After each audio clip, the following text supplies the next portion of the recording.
Hello everyone, welcome to our English lesson for Term 3.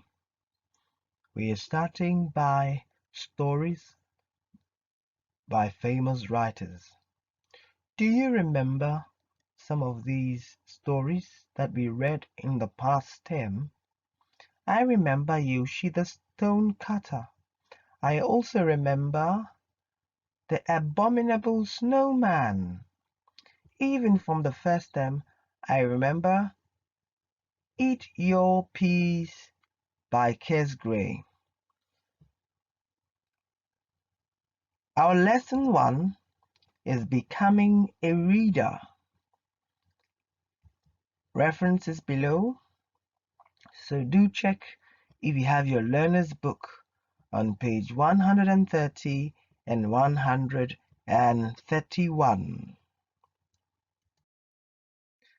Today's lesson objectives are that by the end of this lesson, learners should be able to show awareness of different types of books and authors, talk about why they prefer reading particular kinds of books and authors, identify any famous writer whose work or book they have ever read. So, what kind of books do you like to read?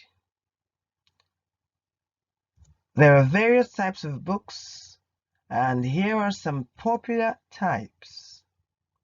There are the comic books, more cartoons for those who love cartoons. There are the biographies, life stories about important people. There are the storybooks, the fairy tales, the fiction, the fantasies, all come under storybooks. And then we have also newspapers and magazines. Let's look at each type of book. Of course, there are many other types.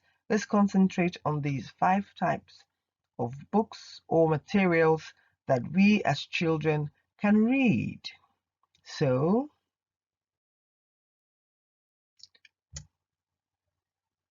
comic books. What are comics like? Comics are usually cartoon stories.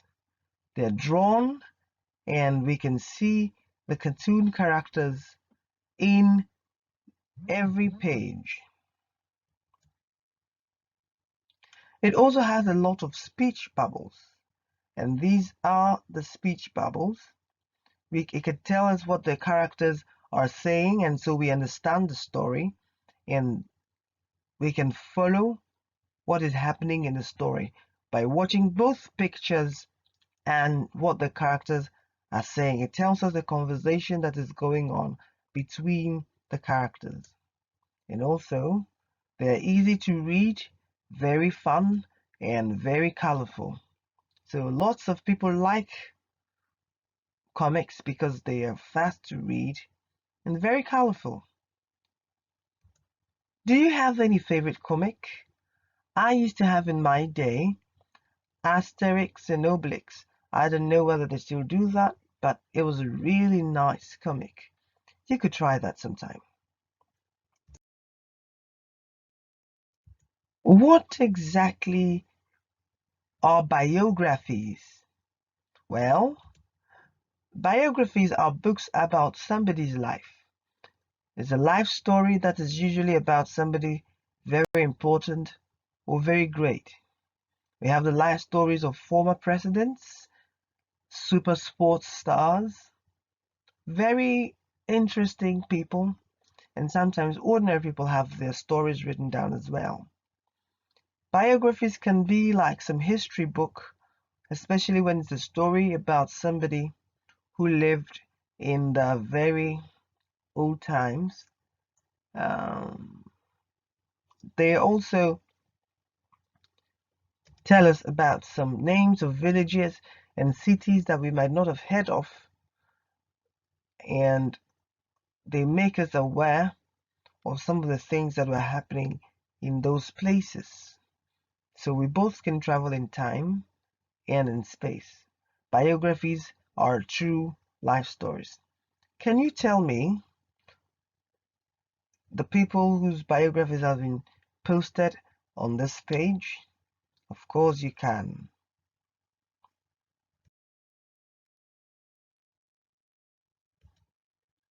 How about storybooks? Storybooks, you can call them fairy tales, you can call them fiction, you can call them fantasies. Storybooks are usually having a lot of writing material, texts. For our age, storybooks have pictures also, but they have more text sometimes than pictures. They tell us a story. They may not all be real stories. In fact, in some fairy tales, we have characters who are not human beings. Story They usually have a moral lesson or something they teach us. Storybooks sometimes have animals and things that are not human having abilities to speak and move and behave like real people do. So, I love Hansel and Gretel, Jack and the Beanstalk. What is your favorite story? And which is your favorite storybook? Now, the people also have newspapers and magazines.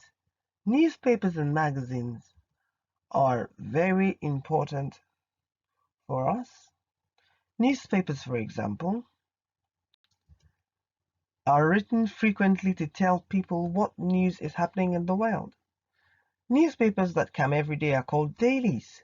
Can you tell me newspapers that come every week, how they will be called? Magazines. Magazines are books for special lifestyle topics like fashion, cooking or cuisine, tourism or sightseeing, um, different types of topics that people are very interested in.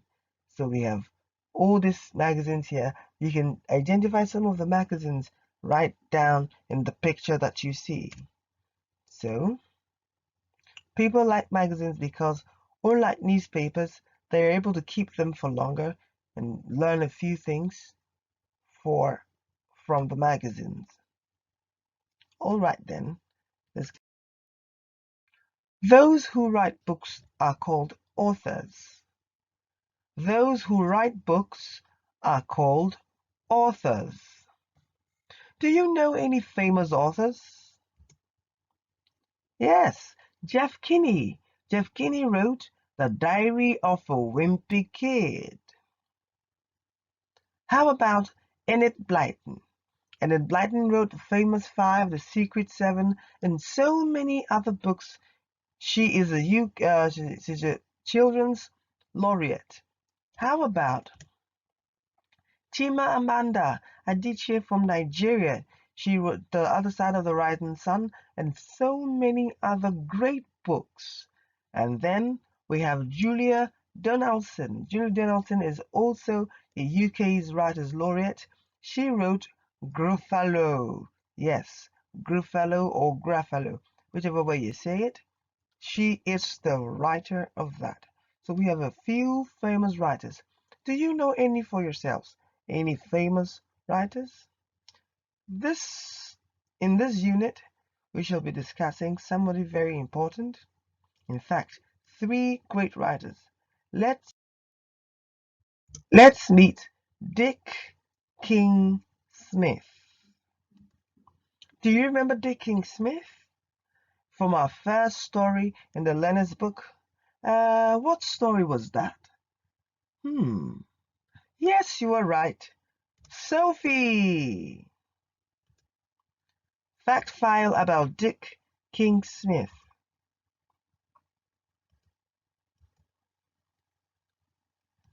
Dick King Smith is a very famous English writer.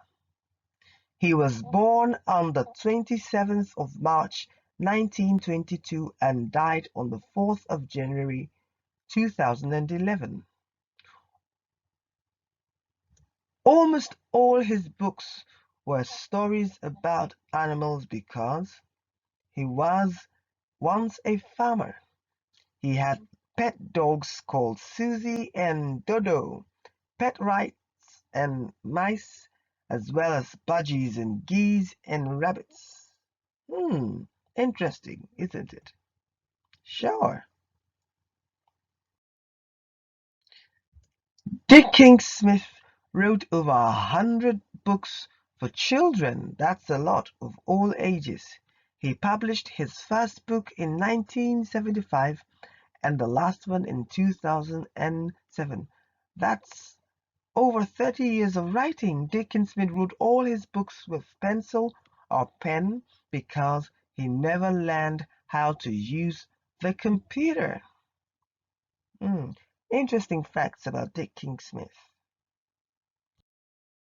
In our next lesson, we will be looking at one of Dick King-Smith's stories called, and drum roll, The Hodgehag. What comes to your mind when you see the word hodgehag? Can you guess which animal it will be about? That's for a lesson for next week. Check the class dojo for the exercise on this lesson and see you later. Bye bye.